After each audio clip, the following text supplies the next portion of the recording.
A lo largo de la historia han habido muchos personajes que pronunciaron o escribieron frases que eventualmente se hicieron famosas.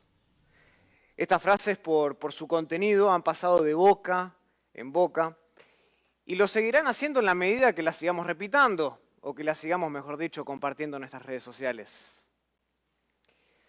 A Sócrates, recuerdan, uno de los filósofos griegos más importantes que supo tener la filosofía occidental, se lo recuerda por la frase: solo sé que no sé nada. Se dice que Aristóteles, otro filósofo griego muy importante, acuñó el dicho: el sabio no dice nunca todo lo que piensa, pero siempre piensa todo lo que dice. Una de las frases más famosas que pronunció el emperador romano Julio César fue Veni, vidi, vici, que significa en castellano: vine, vi, vencí. El distinguido compositor de música Beethoven afirmó: nunca rompas el silencio si no es para mejorarlo. Y sin duda, John Lennon será para siempre recordado por la frase: all you need is love. Todo lo que necesitas es el amor.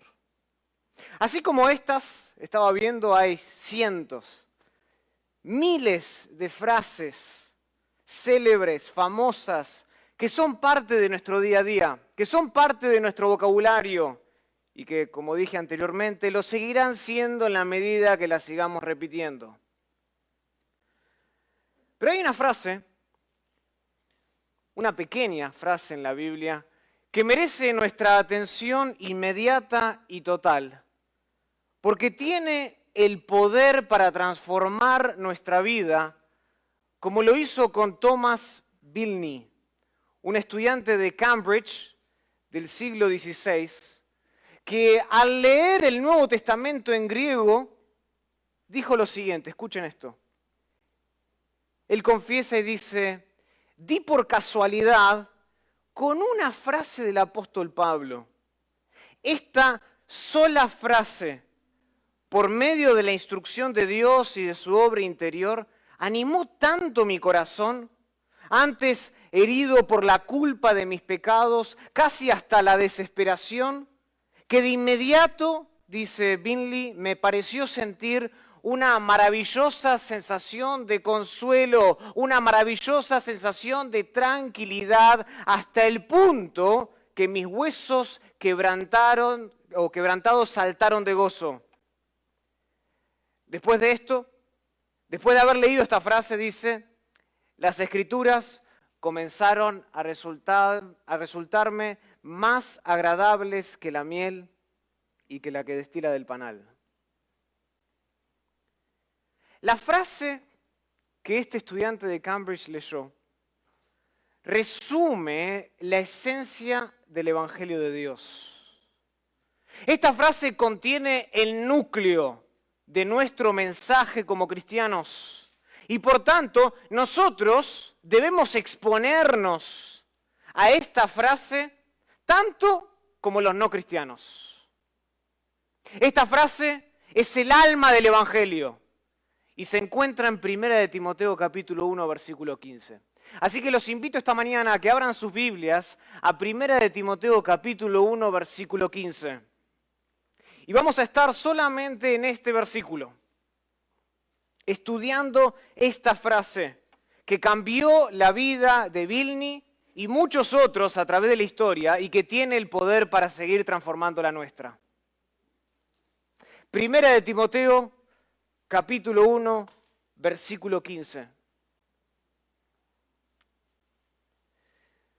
Dice así: palabra fiel y digna de ser recibida por todos, que Cristo Jesús vino al mundo para salvar a los pecadores, de los cuales yo soy el primero. Oremos al Señor. Querido Padre, te damos gracias por tu palabra. Gracias, Señor, porque hoy podemos reunirnos a final de año para escuchar tu voz una vez más a través de la predicación expositiva.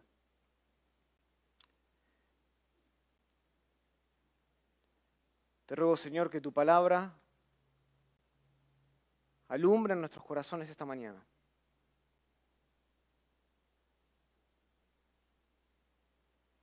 Y que podamos tomar todo pensamiento cautivo a la obediencia de Jesús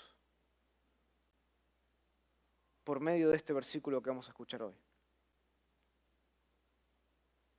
Exáltate, Señor, a través de tu palabra. Consuela nuestro corazón. Lo pedimos todo esto en el nombre de Jesús. Amén. El título de mi mensaje esta mañana es El Evangelio en una frase. El Evangelio en una frase. Pablo dice de nuevo, palabra fiel y digna de ser recibida por todos, que Cristo Jesús vino al mundo para salvar a los pecadores, de los cuales yo soy el primero. En este pasaje hay tres aspectos que quiero que consideremos y que me gustaría invitarlos a ustedes a considerar esta mañana conmigo, de manera minuciosa. Tres aspectos de esta frase que resume de manera condensada el Evangelio de Dios. Es el núcleo, el alma del mensaje que anunciamos y proclamamos. Y debemos exponernos a esta frase constantemente, al igual o mucho más que incluso los no cristianos. En este pasaje hay tres aspectos que vamos a considerar. Y el primer aspecto, si están tomando notas, es la confiabilidad del Evangelio. El primer aspecto es la confiabilidad. La confiabilidad, noten, Pablo empieza de esta manera, palabra fiel y digna de ser recibida por todos, que Cristo Jesús vino al mundo para salvar a los pecadores, de los cuales yo soy el primero. Noten cómo empieza el versículo, palabra fiel. Pablo introduce este maravilloso resumen del Evangelio de Cristo Jesús con una expresión muy particular en griego. Esta frase o esta expresión, palabra fiel, aparece solamente 5 veces en todo el Nuevo Testamento. 5 veces. De hecho, Pablo es el único autor en toda la Biblia que la usa de manera exclusiva en las epístolas pastorales. Las epístolas pastorales son Primera, Segunda de Timoteo y Tito. 5 veces aparecen esas 5 frases en esos 3 libros de la Biblia. Esta es la primera, Primera de Timoteo 1:15. Después aparece más adelante en el capítulo 3 de Primera de Timoteo. Noten, versículo 1. Noten cómo empieza. Palabra fiel, si alguno anhela obispado, buena obra desea. Noten capítulo 4 de Primera de Timoteo, versículo 9. Palabra fiel es esta y digna de ser recibido por todos. De hecho, este es el único otro versículo que es igual, idéntico. No solo dice palabra fiel, sino que también agrega y digna de ser recibido por todos, como dice Primera de Timoteo 1:15. Salten a Segunda de Timoteo capítulo 2, versículo 11. Palabra fiel es esta, si somos muertos con Él, también viviremos con Él. Si sufrimos, también reinaremos con Él. Si le negáramos, Él también nos negará. Si fuéramos infieles, Él permanece fiel. Él no puede negarse a sí mismo. Y en Tito aparece la última de estas repeticiones de esta expresión. Tito capítulo 3, versículo 8, dice así, palabra fiel es esta, y en estas quiero que insistas con firmeza para que los que creen en Dios procuren ocuparse en buenas obras. Estas cosas son buenas y útiles a los hombres. Estas son las únicas 5 veces que aparece esta expresión palabra fiel en todo el Nuevo Testamento y Pablo las usa de manera exclusiva en las epístolas pastorales. Algunos sugieran que esto es una indicación de que Pablo no es el verdadero autor de estas epístolas. Porque dicen, de lo contrario, la expresión palabra fiel tendría que aparecer en el resto de las 10 epístolas que también escribió. Sin embargo, este argumento no tiene mucha fuerza.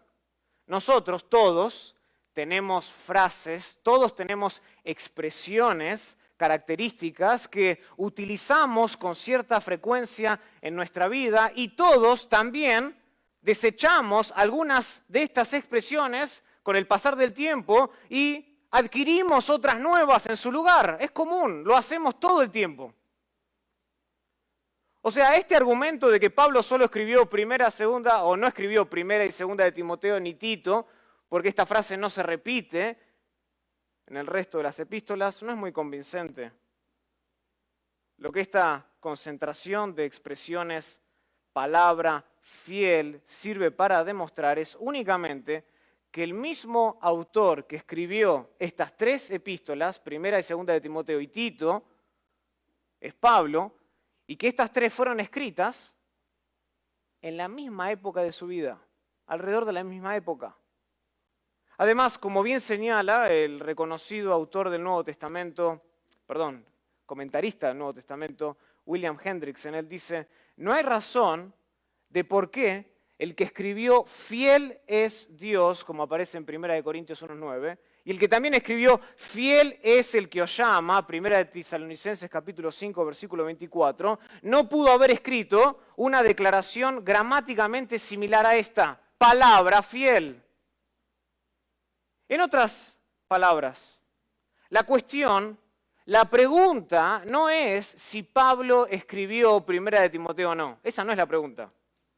La pregunta que tenemos que contestar esta mañana es ¿por qué motivo Pablo se veía en la necesidad de aclarar que su palabra, lo que estaba por decir en este versículo, era fiel y digno de ser recibido por todos? ¿Por qué motivo Pablo adornó lo que estaba por decir con esta frase? ¿Acaso no son todas las palabras del apóstol confiables en el Nuevo Testamento? ¿Por qué se vio en la necesidad de decir esto? Esta es la pregunta que nosotros debemos contestar y para eso nosotros debemos estudiar la expresión palabra fiel con mayor detenimiento. En el original, la expresión palabra fiel sigue un orden ligeramente distinto al que nosotros tenemos en nuestra versión al castellano. El vocablo o la palabra fiel, en realidad, es la primera palabra de la expresión. Es la primera palabra de la expresión. Y al no estar acompañada de ningún conector, de ninguna conjunción que la conecte o lo vincule con lo que Pablo dijo anteriormente, esta palabra fiel recibe un énfasis especial en la expresión. Literalmente el texto lee así, dice, fiel es la palabra. Así lee el texto en el original, fiel es la palabra. Noten que hace hincapié en qué. En la naturaleza confiable de lo que está por decir Pablo. Hace hincapié, enfatiza la confiabilidad absoluta de lo que está por decir más adelante. Ahora, esto de ninguna manera significa que hayan algunas palabras de Pablo que sean más confiables que otras en el Nuevo Testamento. Eso no es lo que Pablo está diciendo. Nosotros sabemos que las 13 epístolas que Pablo escribió y que son parte de la Biblia son inspiradas por Dios y por tanto no contienen ningún error y siempre afirman la verdad en todo lo que dicen. Nosotros sabemos eso. Toda la Escritura es inspirada por Dios, 2 Timoteo 3:16. Segunda de Pedro 1:21, Pedro dice que los santos hombres de Dios fueron movidos por el Santo Espíritu para escribir estas cosas. De hecho, Pedro más adelante en esa misma epístola, en el capítulo 3, versículo 15 y 16, él señala que hay algunos hombres indoctos que tuercen las Escrituras y él dice que también tuercen los escritos ¿de quién? De Pablo. O sea, Pedro ya sabía que los escritos de Pablo contaban con la misma autoridad que las Sagradas Escrituras, que eran inspiradas por Dios, que no contienen error, que afirman la verdad en todo lo que dicen. Entonces, con esta frase, fiel es la palabra, Pablo no está diciendo que lo que está por decir es más confiable que lo que dijo en otras epístolas. No está diciendo eso. Pablo aquí está llamando nuestra atención de manera enfática, por eso pone la palabra fiel al principio, a la naturaleza confiable del Evangelio de Dios. Pablo está haciendo hincapié en la naturaleza fidedigna, confiable del Evangelio de Dios, como lo va a resumir después, más adelante en este versículo. Y debemos preguntarnos por qué motivo Pablo hace eso. ¿Por qué motivo Pablo quiere recalcar, por qué motivo Pablo quiere enfatizar el carácter digno de confianza que tiene el Evangelio de Dios? Y creo que la respuesta es que nosotros muchas veces tenemos dudas acerca de nuestra salvación. Nosotros a veces tenemos dudas acerca de nuestra salvación.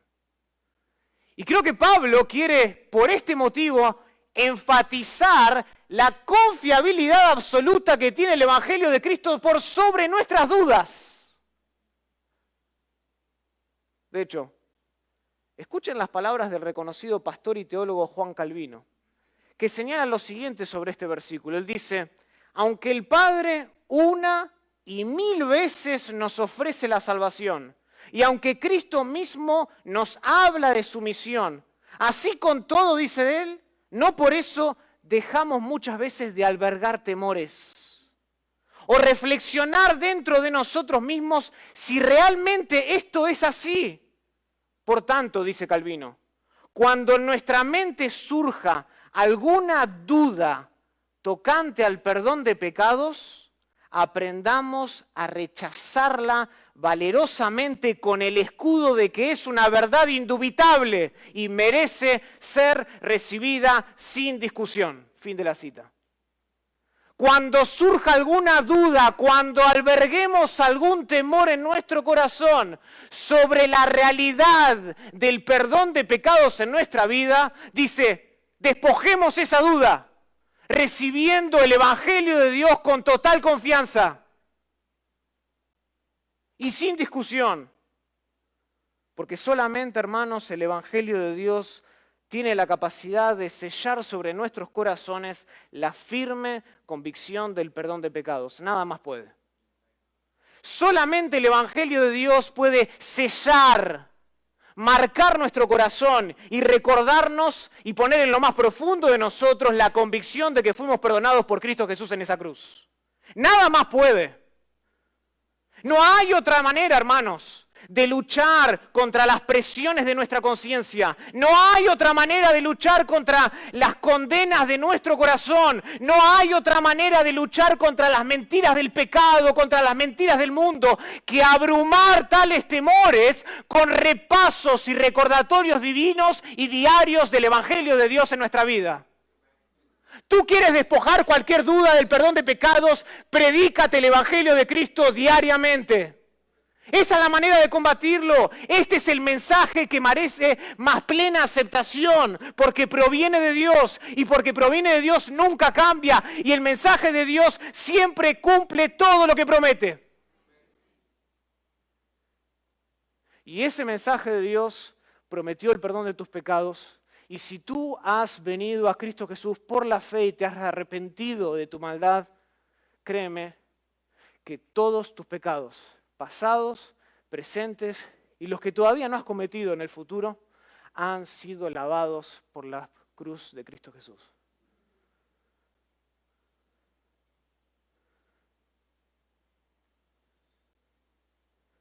Este mensaje es confiable. Cuenta con el carácter digno de confianza y merece que lo aceptemos sin ningún tipo de reservas, especialmente cuando nuestro corazón nos condena muchas veces. Y esto nos invita a considerar el contenido mismo del mensaje que Pablo está resumiendo en este pasaje. Noten de nuevo en sus Biblias, 1 de Timoteo capítulo 1, versículo 15. Pablo dice, palabra fiel, o fiel es la palabra, y digna de ser aceptada, recibida por todos. Y acá está el contenido, acá está la frase, que Cristo Jesús vino al mundo para salvar a los pecadores.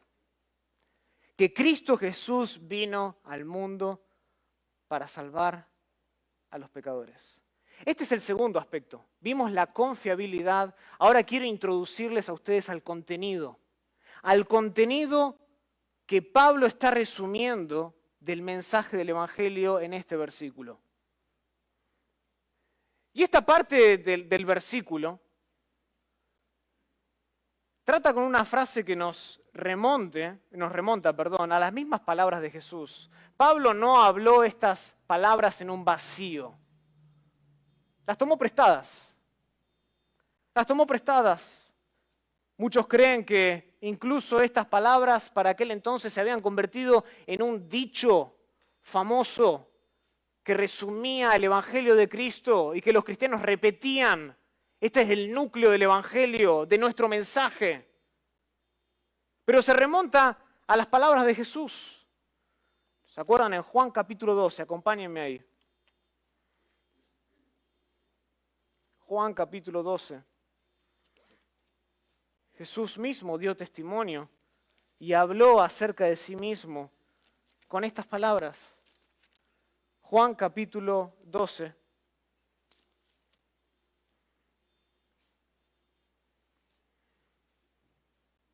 Versículo 44 dice, Jesús clamó y dijo, el que cree en mí, no cree en mí, sino en el que envió. Y el que me ve, ve al que me envió. Yo, escuchen, la luz, he venido al mundo. Noten que es muy similar a lo que dice Pablo en 1 Timoteo 1:15, para que todo aquel que cree en mí no permanezca en tinieblas. Al que oye mis palabras y no las guardas, yo no le juzgo, porque no he venido a juzgar al mundo, sino ¿a qué? A salvar al mundo. Noten que Jesús daba testimonio acerca de sí mismo y de su misión con estas palabras. Más adelante, en el capítulo 18 de Juan, encontramos algo similar.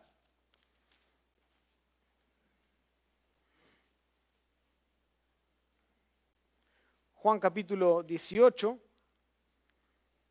Jesús aquí se encuentra ante Pilato en otra circunstancia de su vida. Y dice versículo 37, le respondió entonces Pilato, luego, ¿eres tu rey?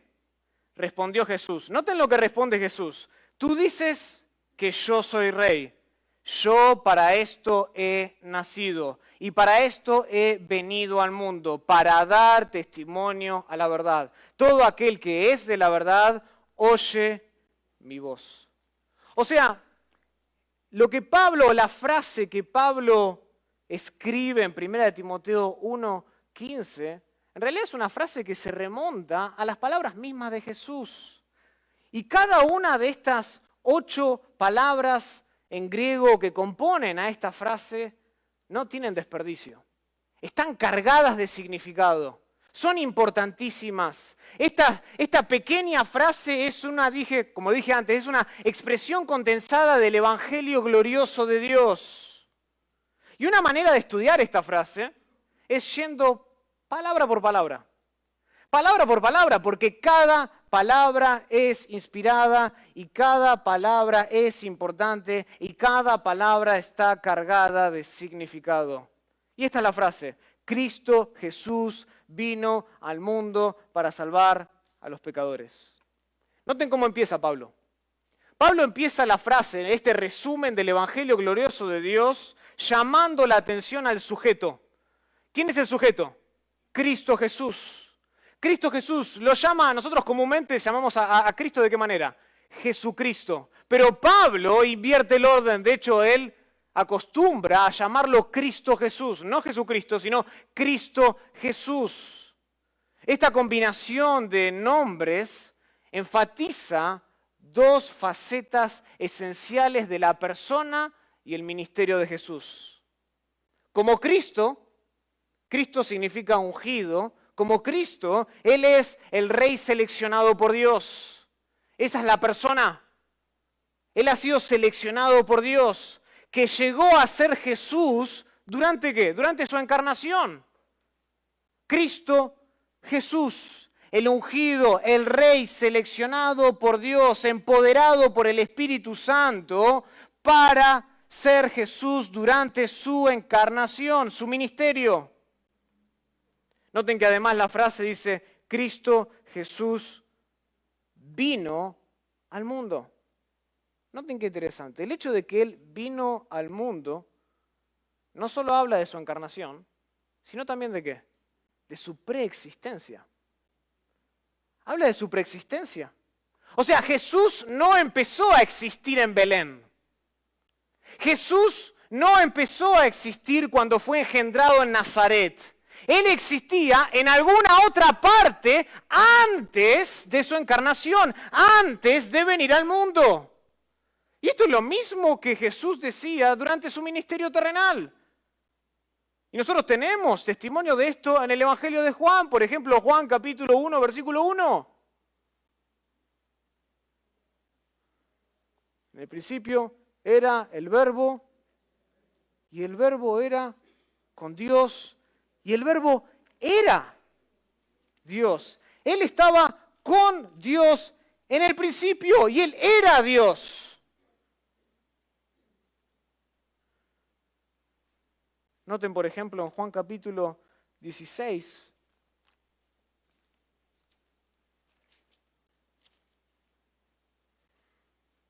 versículo 28, Jesús habla de nuevo y Él dice, salí del Padre y he venido al mundo. Otra vez una frase muy similar a la que aparece en 1 Timoteo 1:15. Salí del Padre y he venido al mundo. Otra vez, dejo al mundo y voy al Padre. O sea, Jesús, por testimonio propio, hablaba de su preexistencia. No empezó a existir en Belén, ni cuando fue engendrado en Nazaret. Mucho antes Él existía en el principio con Dios, porque Él es Dios. Y esto es hermoso, hermanos. Porque a diferencia de nosotros nacemos involuntariamente. Nadie dijo, voy a salir hoy. Permiso, ma, acá vengo. No, nosotros nacemos involuntariamente. Pero la venida del Jesús al mundo fue decisión propia, voluntaria. Él decidió, siendo preexistente, venir al mundo y tomar nuestra forma. ¿Para qué vino? La frase lo dice. Cristo Jesús vino al mundo para salvar. Para eso vino. Él vino para salvar. Eso habla del propósito de la decisión de Cristo Jesús. ¿Por qué lo hizo? Con un solo propósito. Salvar, Él vino para salvar. Jesús estuvo dispuesto a dejar su trono de gloria, estuvo dispuesto a salir de ese lugar que Él ocupaba y a sumergirse, a descender a lo más bajo a fin de rescatarnos a nosotros de nuestra miseria. ¿Y a qué precio lo hizo? Entregando su vida. Cristo puso su vida y murió a fin de que nosotros pudiéramos vivir eternamente. Y hoy, por medio de la resurrección, nosotros somos liberados de la muerte de una vez por todas, somos liberados de las tinieblas, del pecado, del infierno, y ante todo somos liberados del juicio infalible de Dios, que castiga todo pecado que ve. Y Él lo ve todo, y Él lo sabe todo. Hermanos, qué frase tan hermosa que tenemos aquí, que condensa el Evangelio de Dios. Tan solo 8 palabras en griego, pero que resumen de manera breve, pero muy profunda, el corazón de nuestro mensaje. En esto creemos. Esto es lo que afirmamos. A Él seguimos. Por esta razón, no es de extrañar que algunos comentaristas comparen este versículo de 1 Timoteo 1:15 con Juan 3:16. De hecho, el contenido de su mensaje es muy similar al de Juan 3:16 cuando nosotros estudiamos el significado de cada palabra que compone esta frase? Es muy similar. Sin embargo, el énfasis principal de Pablo en 1 de Timoteo 1:15 recae sobre la última palabra de la frase. Ahí está el énfasis. Ahí está el énfasis. El énfasis principal de Pablo, a diferencia de Juan, recae sobre la última palabra en nuestra versión castellana. ¿Cuál es la última palabra de la frase? Pecadores. Que Cristo Jesús vino al mundo para salvar a los pecadores. Ahí está el énfasis de Pablo. Y esto es más claro, por supuesto, en el original, que tiene a la palabra pecadores en una posición claramente enfática. Ese es el énfasis de Pablo. Hermanos, Cristo Jesús, si ustedes lo saben, pero Cristo Jesús no vino al mundo a salvar a los justos. No vino a buscar a los justos, porque al fin de cuentas no existe ninguno que sea justo entre nosotros. Romanos 3:10, no hay justo ni aún uno. Él vino al mundo para salvar seres humanos desobedientes e injustos como tú y yo. Para eso vino al mundo. Y nuevamente, esto no es algo que Pablo se la estaba ingeniando en ese momento. Pablo está tomando prestadas las mismas palabras y los mismos conceptos que utilizó Cristo sobre su misión y lo que él iba a hacer cuando él venía al mundo. ¿Recuerdan las palabras de Jesús? En Mateo capítulo 9. Mateo capítulo 9. Versículo 13.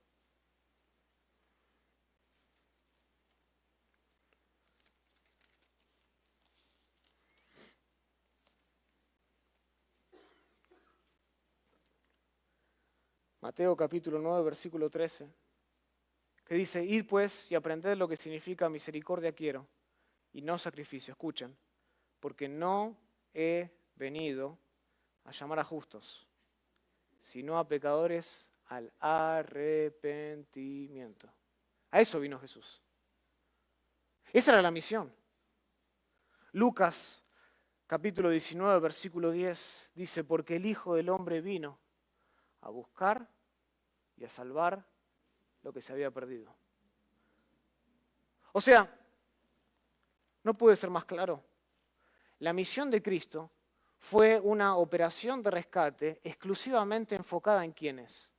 En pecadores.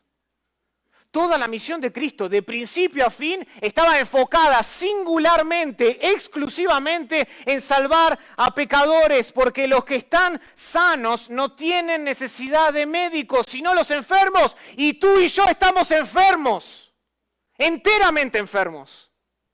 Por eso vino Cristo. Este es el énfasis de Pablo aquí en 1 de Timoteo 1:15. Jesús vino al mundo para salvarnos porque nosotros estábamos completamente alienados de la gloria de Dios, separados de Dios y no podíamos hacer nada. Hermanos, Jesús no vino al mundo para ayudarnos a que nos salvemos por nuestras propias fuerzas. Jesús no vino al mundo para darnos la capacidad de reconciliarnos con Dios sobre la base de nuestra propia justicia. No, Jesús vino al mundo para salvarnos, punto. De principio a fin. Porque por tus obras y mis obras, tus méritos y mis méritos, nadie puede ser salvo. El gran evangelista George Whitefield solía decir así: ¿puede un hombre ser salvo por obras? Es más fácil subir a la luna con una cuerda de arena que un hombre al reino de los cielos. Es más fácil subir a la luna con una cuerda de arena que al cielo por nuestros propios méritos. Jesús vino al mundo a salvarnos de nuestro pecado, a salvar a pecadores, a salvar a gente ingrata, a salvar a hombres y mujeres desobedientes y completamente alienados de la gloria y la justicia de Dios.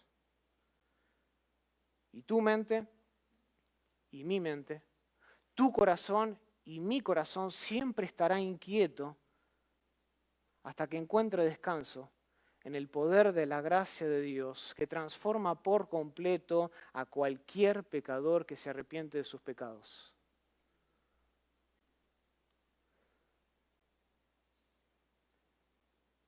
Y esta es la gran paradoja del Evangelio de Dios. Que en principio el reino de Dios no es para pecadores. El reino de Dios es para los perfectos. Cristo Jesús en Mateo capítulo 5, versículo 20, Cristo Jesús en Mateo capítulo 5, versículo 48, les recuerda a sus seguidores que para entrar al reino de los cielos se necesita ser perfectos como vuestro Padre que está en los cielos es perfecto. O sea, en principio el reino de los cielos es ¿para quién? Para los perfectos. Pero la gracia de Dios se extiende no a los que se creen justos por sus propios méritos, sino que se extiende a viles pecadores como tú y yo. Esa es la gran paradoja del Evangelio. Y esto es bueno recordarlos, hermanos. Muchas veces pensamos que el Evangelio lo necesita el no creyente, el incrédulo, aquel que todavía por sus propios méritos y por sus propias fuerzas está tratando de treparse al cielo con su cuerda de méritos. Pero a veces pasa, muchas veces pasa, más común de lo que pensamos, que nuestro corazón se ve inclinado a considerar nuestra propia dignidad en la salvación. ¿O no? Muchas veces nuestra mente, nuestro corazón se ve tentado a querer poner en la balanza de la salvación nuestra dignidad delante de Dios. Y el problema es que tan pronto nuestra dignidad entra en escena, nuestra confianza se va al piso. Nuestra confianza se va a pique. ¿Saben por qué? Porque todavía el pecado mora en nosotros. Y nos recuerda que no somos perfectos. Y por lo tanto no podemos entrar al reino de los cielos por nuestra propia justicia. Entonces, cuando el pecado te asedie, como dice Hebreos 12, versículo 1, porque el pecado todavía mora en nosotros, como dice Romanos 7, cuando el pecado te asedie y te entren las dudas porque tu confianza se viene al piso y no eres tan perfecto como aparenta serlo, en ese momento acudamos al Evangelio de Dios. Sin reservas. Inmediatamente, confiando plenamente en que Cristo vino a traer salvación a pecadores y continuamente Él mantiene esa salvación por nosotros. La salvación tú no la mantienes por tus obras, la salvación la mantiene Cristo por la obra expiatoria en la cruz. Finalizada y su resurrección que grita un canto de victoria y del cual nadie nos puede bajar nunca más. Tan pronto como el pecado te asedie y en tu corazón albergues las dudas, cuando tu corazón te condene por lo que hiciste, corre inmediatamente a la cruz. Ve a la tumba vacía y allí encontrarás descanso para tu alma.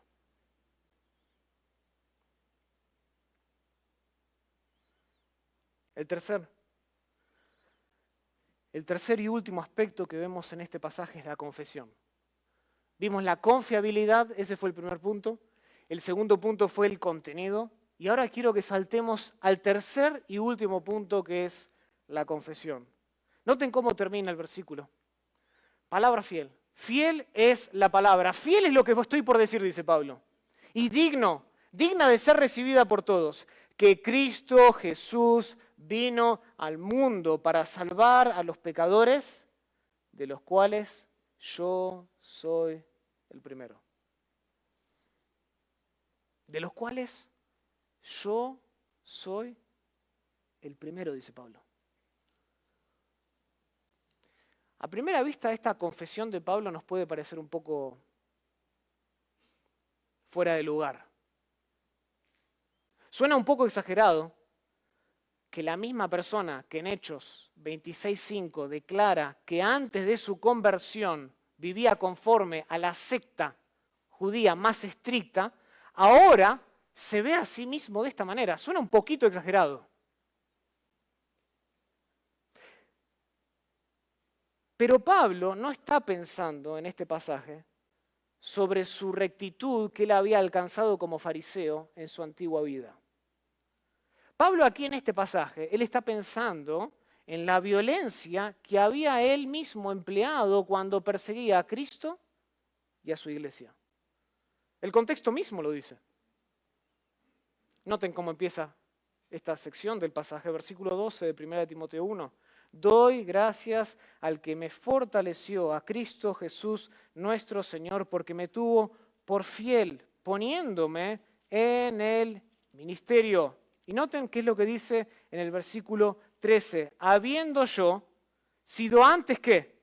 Blasfemo, perseguidor, injuriador, mas fui recibido a misericordia porque lo hice por ignorancia en incredulidad. Ese es el contexto. Pablo no está pensando en su esfuerzo como fariseo antes. Pablo está pensando en toda la violencia a la cual él acudió cuando estaba persiguiendo a la iglesia y por consiguiente a Cristo también. Algo que también, por ejemplo, él repite en Gálatas capítulo 1, versículo 13, porque ya habéis oído acerca de mi conducta en otro tiempo en el judaísmo, que perseguía en sobremanera a la iglesia de Dios y la asolaba, le intentaba destruir, dice Pablo.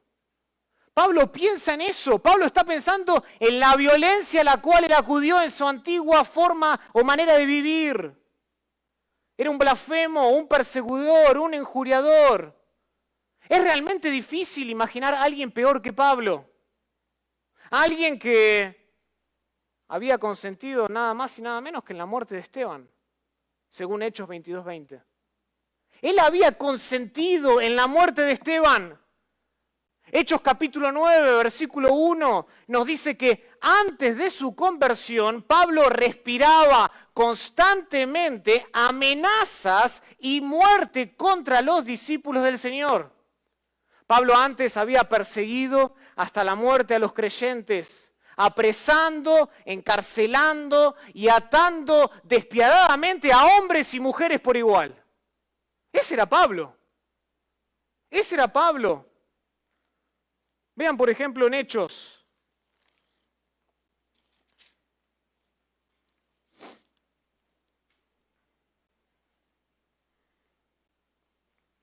Capítulo 9, leímos una parte acá que decía, versículo 1, respiraba, Saulo respirando aún amenazas y muerte contra los discípulos del Señor, vino al sumo sacerdote y dice, y le pidió cartas para las sinagogas de Damasco, a fin de que si hallase algunos hombres o mujeres de este camino, los trajese presos a Jerusalén. Si encontraba hombre o mujer que se identificaba con Cristo, Pablo tenía la autoridad de traerlos presos, de atarlos, de encarcelarlos en Jerusalén. Hechos 22, versículo 4, Pablo está hablando, dice, perseguía yo este camino, cuando en Hechos aparece camino, está hablando del cristianismo. Perseguía yo este camino hasta la muerte, prendiendo y entregando en cárceles a hombres y mujeres, para que fuesen castigados. Hechos 26.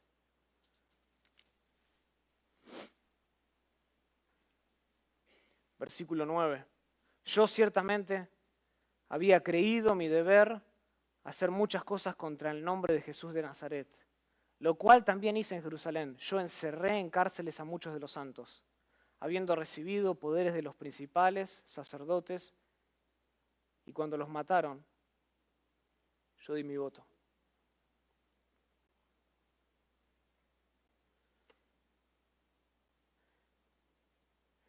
Ese es el pedigrí de Pablo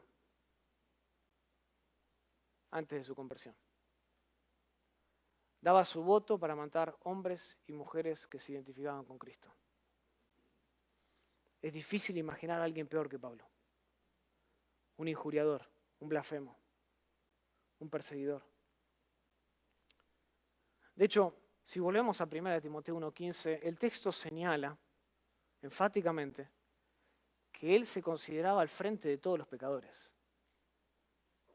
El texto dice, de los cuales Yo soy el primero. La palabra primero no sugiere simplemente la idea de primero en orden, porque nosotros sabemos que eso no es correcto. Pablo no fue el primero en pecar. ¿Quiénes fueron los primeros en pecar? Adán y Eva. No está hablando de secuencia cronológica, sino que está hablando de algo que es prominente, está hablando de algo que es más principal que otro. O sea, otra traducción sería de los cuales yo soy el principal pecador. Eso es lo que está diciendo Pablo. Pablo se veía a sí mismo sinceramente como el principal pecador entre todos los hombres. No está hablando acá de manera hiperbólica como algunos sugieren, o exagerada. Pablo acá está expresando su genuina humildad. Su genuina humildad. ¿Y cómo queda claro esto? Por el texto. Noten el tiempo del verbo. Pablo no dice de los cuales yo fui el primero, de los cuales yo soy el primero, lo cual es un reflejo perfecto de su sincera humildad. Él se veía, se autopercibía a sí mismo de esta manera, con estos lentes. Yo soy el principal pecador de entre los hombres, porque he perseguido, he injuriado y he blasfemado contra el nombre de Dios.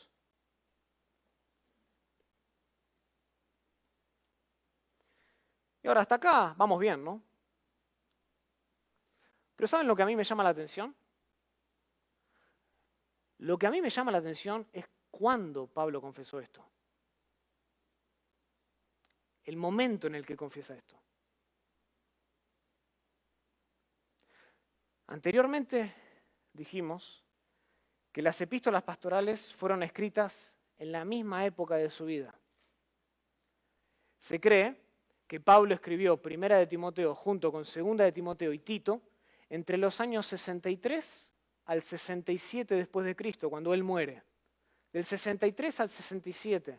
O sea, las epístolas pastorales son las últimas cartas que Pablo escribió antes de su muerte.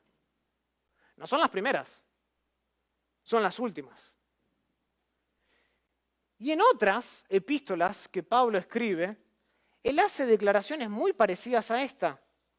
Por ejemplo, en el año 55 después de Cristo, él escribe a los creyentes en Corinto, y en 1 de Corintios capítulo 15, versículo 9, él dice así.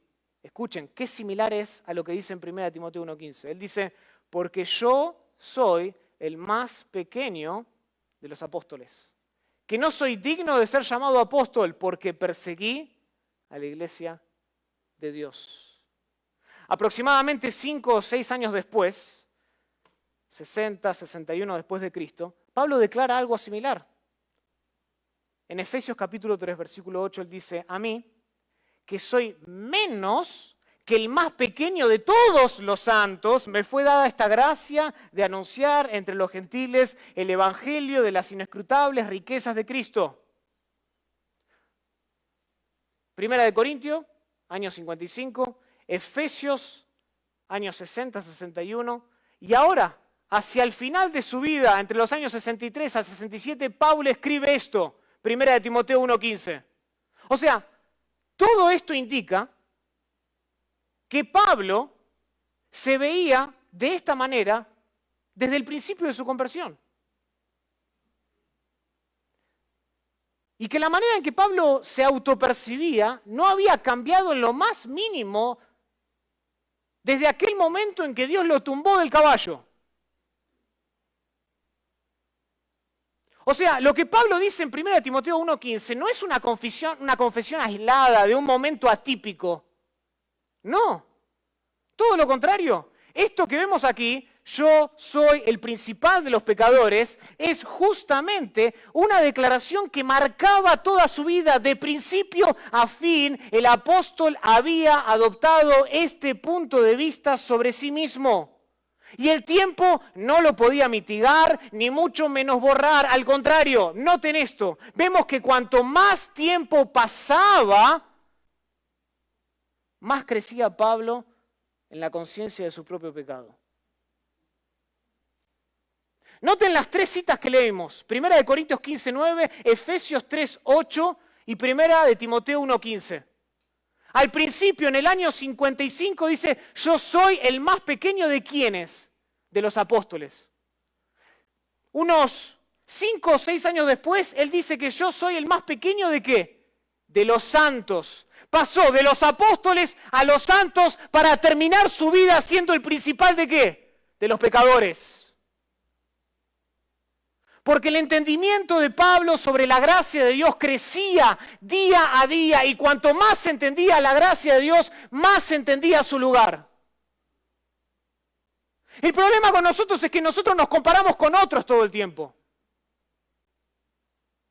Nos comparamos con fulanito de tal, nos comparamos con el otro, con el que recién se hace miembro. Pablo mira la cruz de Cristo, recuerda su pasado y dice, yo soy el principal de todos los pecadores. Y cuanto más tiempo pasaba desde su conversión, más crecía el entendimiento de Pablo por su propio pecado. Y quien antes oraba como el fariseo de Lucas 18, Dios, te doy gracias porque no soy como los otros hombres, terminó su vida como el publicano, pegándose a su pecho y diciendo, Dios, sé propicio a mí, el pecador. Esa es la gracia de Dios. Es por eso que inmediatamente en el texto de 1 de Timoteo, él estalla en adoración, irrumpe en gozo. Noten, termina diciendo, de los cuales yo soy el principal, pero por esto fui recibido a misericordia, para que Jesucristo mostrase en mí el primero toda su clemencia, su paciencia, para ejemplo de los que habrían de creer en Él para vida eterna. Por tanto, al Rey de los siglos, inmortal, invisible, único, sabio Dios, sea honor y gloria por los siglos de los siglos. Amén. Hermanos, que esta sea nuestra confesión mientras crecemos en la gracia y el conocimiento de Dios. Prediquémonos el Evangelio todos los días de nuestra vida, de tal manera que sintamos la gravedad del pecado como la sintió Pablo. De esa manera, no con un simple recordatorio, no con una simple lectura. Prediquémonos el Evangelio como se lo predicaba Pablo, recordando de dónde Dios lo había sacado y de dónde Dios lo había puesto por su gracia. Recordémonos el Evangelio y expongámonos al Evangelio de Cristo todos los días de nuestra vida, porque cuanto más conozcamos a Cristo, más sentiremos la gravedad del pecado que todavía mora en nosotros. Nos dará la fuerza, el estímulo para matar el pecado que todavía habita en nosotros y para ser más como Jesús, aquel que dejó su gloria para venir a nuestra miseria y rescatarnos de nuestra maldad. Queridos hermanos, no hay otra frase que merezca nuestra atención inmediata y total que la que encontramos en 1 de Timoteo 1:15. Lo que Pablo afirma aquí en este versículo, como dije al principio, es el corazón del Evangelio. Es la suma y la sustancia del mensaje que anunciamos. Y este es, hermanos míos, el mensaje al que nosotros necesitamos exponernos continuamente. Todos los días de nuestra vida. No es algo que creímos en el pasado y lo olvidamos. Todos los días debemos exponernos continuamente al hecho de que Cristo Jesús vino al mundo para salvar a pecadores viles como nosotros. No debemos dejarnos distraer por asuntos marginales de la vida, de la iglesia, del ministerio. Nosotros debemos dar prioridad a lo prioritario, que es el Evangelio de Dios. Porque nada, hermanos, nutre en nuestra vida la confianza de creer que hemos sido perdonados por gracia como el Evangelio de Dios. Nada nutre nuestra confianza de que hemos sido totalmente perdonados de nuestros pecados que predicarnos el Evangelio de Dios todos los días. Y este fresco recordatorio, el predicarnos este mensaje es una manera práctica de hacer que el poder de la gracia de Dios opere en nosotros y nos haga sentir la gravedad de nuestro pecado mientras nosotros somos transformados de gloria y gloria a la imagen de Dios. Esta es la manera práctica. Muchos me preguntan, ¿cómo hago para ser más como Jesús? Comienza aquí, predícate el Evangelio, porque sentirás la gravedad de tu pecado, recordarás del pozo donde te sacó Dios, donde tú no podrías salir. Recordarás que estabas muertos en delitos y pecados.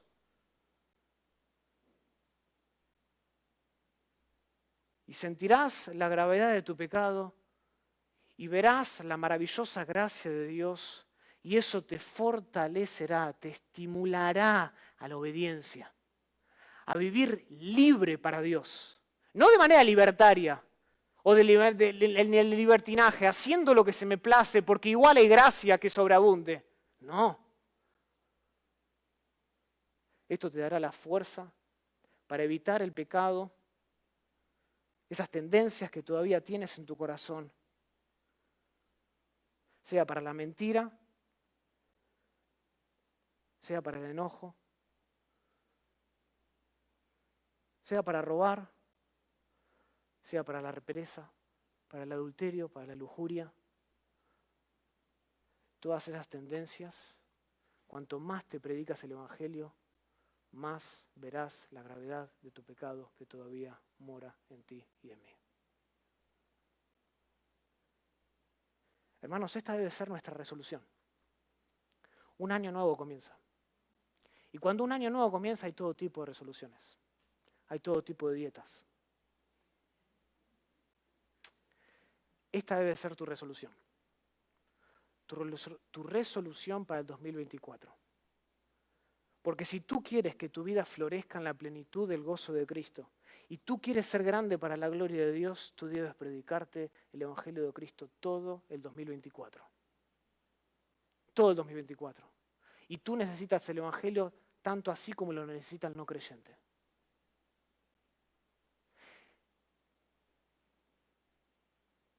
Y si entre nosotros hay alguien que todavía no ha experimentado el amor maravilloso de Jesús, hoy te invito.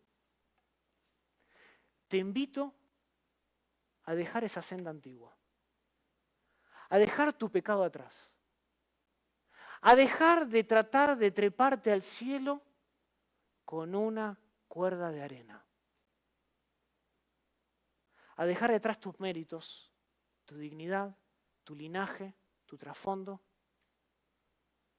y verte por lo que realmente eres, un pecador desobediente y necesitado. Necesitado de la gracia de Dios. No necesitado de venir a una iglesia. No necesitado de hacerse miembro de una iglesia. Necesitado de la gracia y del amor de Dios que puede conquistar tu corazón y hacerte nuevo. Y si tú hoy estás muerto en delito y pecado, te ruego que mires a Cristo, que dejes atrás tu antigua vida y que te entregues a Él completamente, porque solamente en Él encontrarás plenitud de vida y gozo. Nada más en esta tierra te lo puede dar, pero Cristo. Cristo es el único que en aquella cruz supo llevar tu pecado.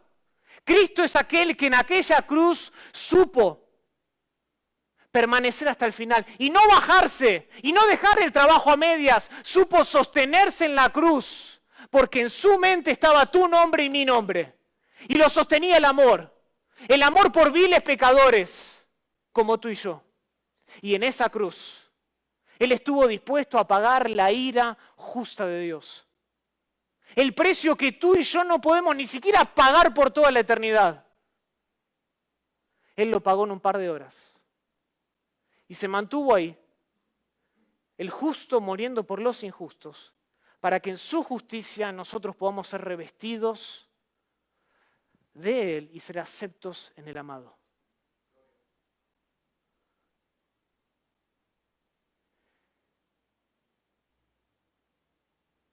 Si Dios pudo salvar al principal de los pecadores, también te puede salvar a ti.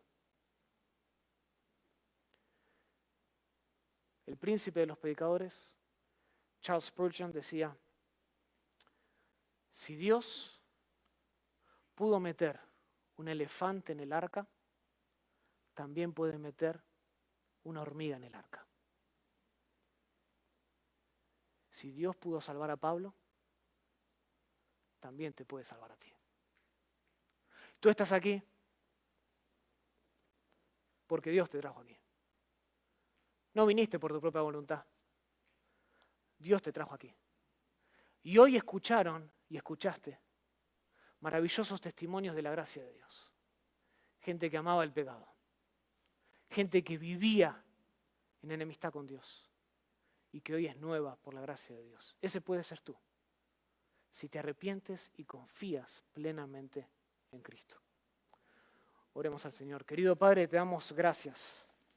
Gracias, Señor, por este maravilloso versículo que resume el Evangelio de Cristo, que condensa de manera breve pero muy profunda lo que Cristo Jesús hizo por nosotros.